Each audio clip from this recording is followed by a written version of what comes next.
কুন্ডু অ্যাগ্রন ফিশারিজের পক্ষ থেকে আপনাদেরকে আন্তরিক অভিনন্দনের শুভেচ্ছা।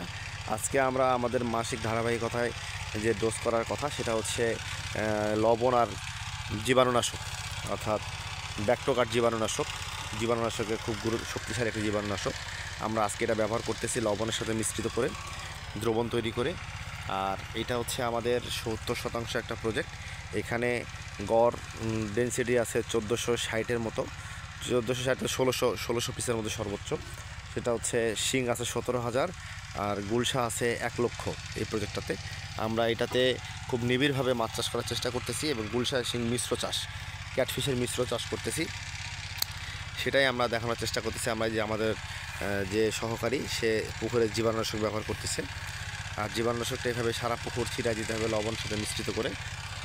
দেখেন আমরা এখন যদি শীতকাল চলে আসছে, প্রতি 20 দিন অন্তর অন্তর থেকে আমরা 30 দিনের মধ্যে আমরা জীবাণুনাশক করব এবং চুন হিসাবে আমরা ব্যবহার করব ক্যালসিয়াম এবং ম্যাগনেসিয়াম, অর্থাৎ ডলোমাইট যে পাউডার আছে ডলচুন সেইটা। আর এখানে ম্যাগনেসিয়াম বলে মাছের শরীরের জন্য ম্যাগনেসিয়াম খুবই গুরুত্বপূর্ণ। ম্যাগনেসিয়ামের প্রয়োজন প্রতিটা প্রাণীরই আছে, তার মধ্যে মাছেরও আছে। এই জন্যই আমরা চুন হিসাবে এখন ক্যালসিয়াম ম্যাগনেসিয়াম ব্যবহার করতেছি। পাথরের চুন আপাতত বন্ধ রাখছি, কারণ পাথরের চুন ব্যবহার করার মতো পানির কোয়ালিটি আমাদের না।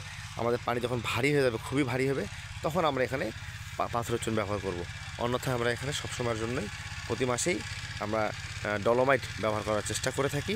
বিভিন্ন নামে এই চুনটাই বিভিন্ন নামে বিভিন্ন কোম্পানি মার্কেট করে থাকে, যেটা হচ্ছে 25 কেজি বস্তা করে, আর আমরা যেটা ব্যবহার করি সেটা 50 কেজির বস্তা। ধন্যবাদ সকলকে।